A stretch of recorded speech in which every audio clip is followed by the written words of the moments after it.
दिल्ली की भीड़भाड़ भरी गलियों में जहां हर सुबह लोगों की भाग दौड़ के साथ शुरू होती है, वहीं एक छोटा सा चाय का ठेला लगता था, शर्मा चाय वाला।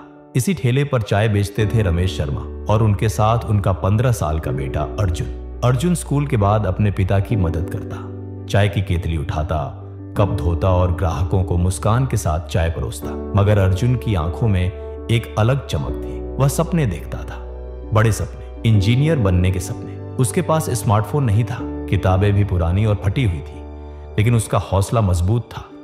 हर रात स्ट्रीट लाइट के नीचे बैठकर वह पढ़ाई करता था। एक दिन चाय की दुकान पर एक सज्जन आए, नीले सूट में, हाथ में लैपटॉप और कान में ब्लूटूथ। उन्होंने अर्जुन को गौर से देखा जब वह गणित का एक कठिन सवाल हल कर रहा था। तुम स्कूल जाते हो? उन्होंने पूछा।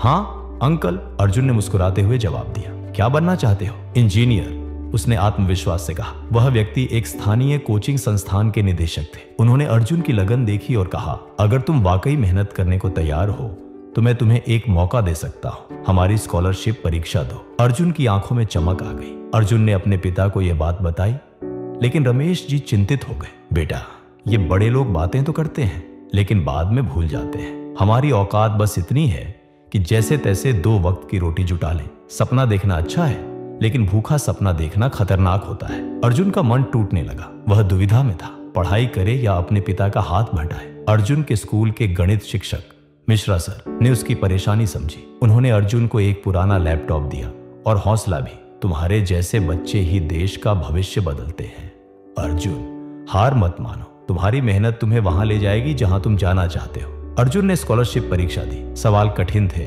लेकिन उसने हार नहीं मानी। परीक्षा के दिन तक उसने दिन रात मेहनत की। जब रिजल्ट आया, अर्जुन टॉप 5 में था। उसे पूरी स्कॉलरशिप मिली। अब वह कोचिंग जाता, चाय की दुकान पर काम करता और देर रात तक पढ़ता। कोचिंग में अमीर घरों के बच्चे थे, अच्छे कपड़े, महंगे फोन और दिखावा। कुछ उसका मजाक उड़ाते, चाय वाला इंजीनियर बनेगा। मगर अर्जुन ने उन्हें जवाब नहीं दिया।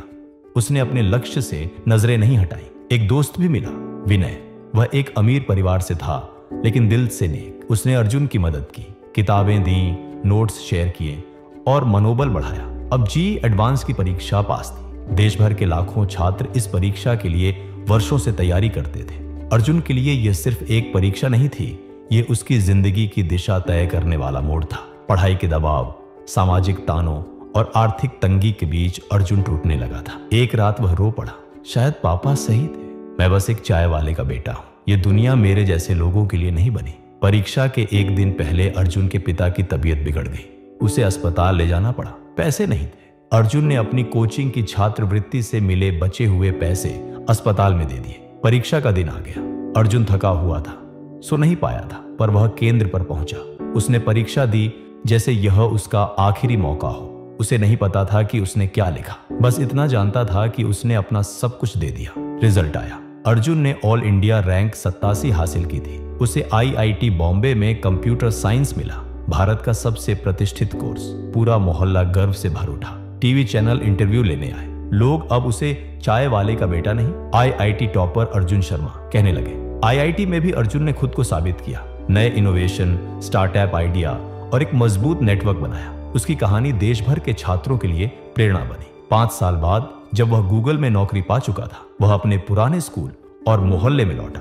उसने एक घोषणा की, मैं हर साल 10 गरीब छात्रों की पूरी पढ़ाई का खर्च उठाऊंगा, ताकि और अर्जुन इस देश से निकले। उसने अपने पापा का ठेला अब अर्जुन चाय कॉर्नर में बदलवा दिया, एक हाइजेनिक कैफे जहां अब कई लोग काम करते हैं। अर्जुन अब सिर्फ एक इंजीनियर नहीं था, वह उम्मीद का प्रतीक था। उसकी कहानी हर गली, हर चाय की दुकान, हर गरीब छात्र के मन में एक आवाज बन गई, हार मत मानो, क्योंकि सपने देखने का हक सबको है। मॉरल, कभी हार मत मानो, परिस्थितियां चाहे जैसी भी हो। अगर दिल में जुनून और इरादे पक्के हों तो कोई भी मंजिल दूर नहीं।